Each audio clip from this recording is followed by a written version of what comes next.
Hello, hello. So a friend just asked me about the ratings on Airbnb. And he asked, how objective are those ratings? Okay, so think about something like Airbnb or eBay. Those are marketplaces.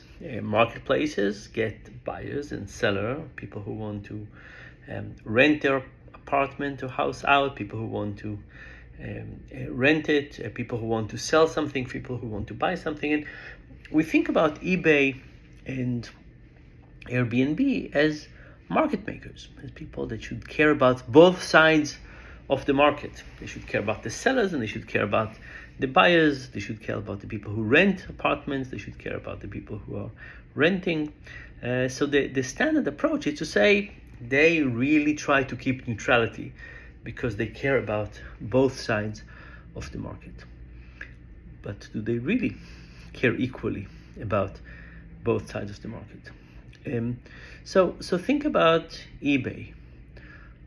eBay wants transactions to happen. Just as an organization, they want transaction to happen. So what does that mean? Do they care about the rating in an objective way? Or do they prefer that there are extra transactions compared to what there should be in some ideal world? And of course, they prefer more transaction to less transactions, which means that they prefer if the sellers have higher reputation than they deserve, right? Why? Because every transaction that happened, yes, maybe it's not ideal, but they make some money.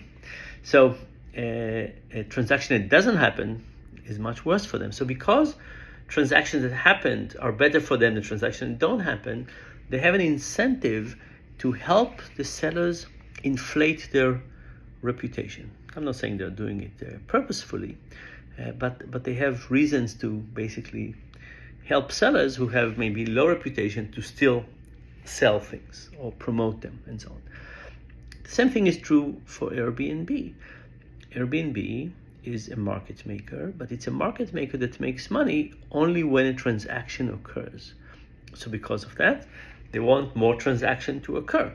Now, if somebody has a low reputation and because of that a transaction doesn't occur, that's worse for Airbnb than if there's somebody that gets a reputation they don't deserve, higher than what they did, or they promote them despite their low reputation, or they keep them on the platform despite their low reputation, because they have an incentive for transaction over non-transactions.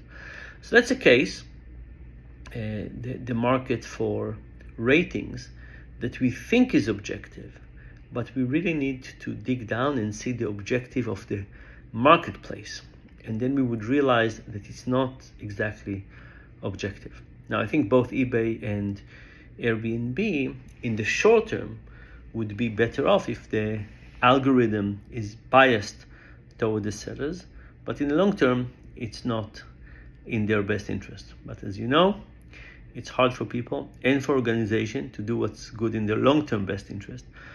So they do what's good for them in the short-term interest. And because of that, we have reputation system that bias us as consumer to trust and to have maybe too many transactions, including transactions that we shouldn't have, with people who are not selling great stuff and people who are not renting great places. Okay, bye for now.